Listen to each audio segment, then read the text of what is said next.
გენეტიკა განსაზღვრავს ყველაფერს, ნიჭს, ძალას, ჯანმრთელობას, ფსიქოლოგიას და ასე შემდეგ და ასე შემდეგ. მაგრამ შენ თუ უგულებელყოფ ამ ყველაფერს და იტყვი რომ მე გატყუებ და სიმართლეს არ გეუბნები, ეს ყველაფერი მხოლოდ შენს სიმართლედ დარჩება. მაგრამ სინამდვილეში მე თქვენთვის სიკეთე მინდა, ეს იცის უფალმა. მე რომ ჭყალებში პოპულისტი ვიყო, საქართველოს ყველა მოქალაქეს გეტყოდით რომ ხართ ქართველები. რასაკვირველია, ეგრეთ წოდებული ლაიქები და გაზიარებები ბევრი მექნებოდა, ასევე ბევრი გამომწერი მეყოლებოდა. მე არ ვიბრძვი პოპულარობისთვის. რა აზრი აქვს პოპულარობას, თუ კი ეს პოპულარობა სიყალბეზე და ბოროტებაზე არის დაფუძნებული. მე ვიბრძვი სიმართლისთვის, მე ვიბრძვი სიკეთისთვის, მე ვიბრძვი თქვენთვის, რომ თქვენი ხვალინდელი დღე უკეთესი იყოს, რომ არ გქონდეთ დეპრესია, რომ იყოთ იმ სფეროში წარმატებულნი, რა სფეროშიც გაქვთ ნიჭი, რომ წინასწარ დაიზღვიოთ თავი ჯანმრთელობის ნებისმიერი პრობლემისგან, რომ დაგეგმოთ ხვალინდელი დღე, რომ იცოდეთ რეალურად როგორები ხართ, რომ შეიყვაროთ ის ადამიანი, ვინც რეალურად შეგეფერებათ, რომ არ ზდიოთ იმ ადამიანს, ვინც რეალურად თქვენი შესაფერისი არ არის, რომ არ დაიტანჯოთ იმ ადამიანის დევნის დროს, რომელიც თქვენ ზედაც არ შემოგხედავთ ჭყალებში. ყველა გენეტიკურ კოდს აქვს თავისებურებები. ძალიან მარტივი რამეა.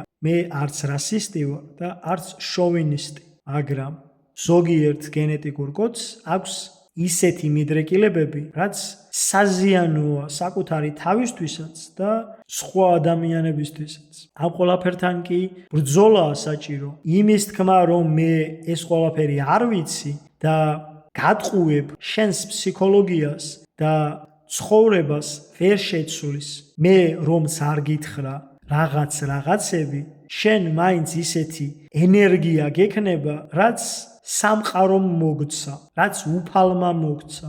ამიტომ თუ კი გაინტერესებს ეს ყველაფერი, შემიძლია დაგეხმარო. მე არ ვიბრძვი პოპულარობისთვის. პირიქით, მსიამოვნებს ხოლმე, როცა ქუჩაში ვერავინ მცნობს და ასე მშვიდად, ლაღად დავიარები ჩემს ლამაზ საქართველოში, ჩვენს ლამაზ საქართველოში. მე თუ მომცა უფალმა აი ამ ყველაფრის გაგების, გააზრების ნიჭი, შენს არ დაუტოვები ხარ ბრჭყალებში უნიჭოდ, შენს დაგაჯილდოვა ნიჭით, შენს მოგცა სილამაზე, შენს მოგცა ჭკუა, შენს მოგცა ძალა, რომელიც უნდა გამოიყენო სწორად. ამით შენს გაიხარებ, შენს ოჯახსაც გაახარებ და ქვეყანაც გაიხარებ შენი წარმატებით. მე ერთი ჩვეულებრივი ქრისტიანი მართლმადიდებელი ქართველი ვარ. შენნაირი, შენიანი. ამიტომ მენდე, დამიჯერე, ნუ დაუჯერებ იმ ადამიანებს,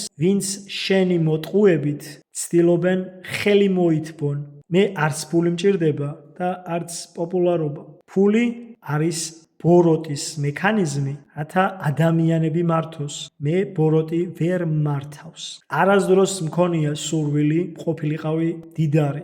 არც ახლა მაქვს სურვილი. სადაც არის სიმართლე და სიკეთე, იქ არის უფალი და სადაც არის უფალი, იქ არის გამარჯვება. მე ვირჩევ უფლის გზას. მართალია რთულია, მაგრამ საბოლოოდ ეს გზა მიგიყვანს ამ ქვეყნიურ და იმ ქვეყნიურ სამოთხემდე. უფალმა გაგახაროთ და გაგაძლიეროთ, უფალმა კეთილ გზაზე გადავროთ მუდამ.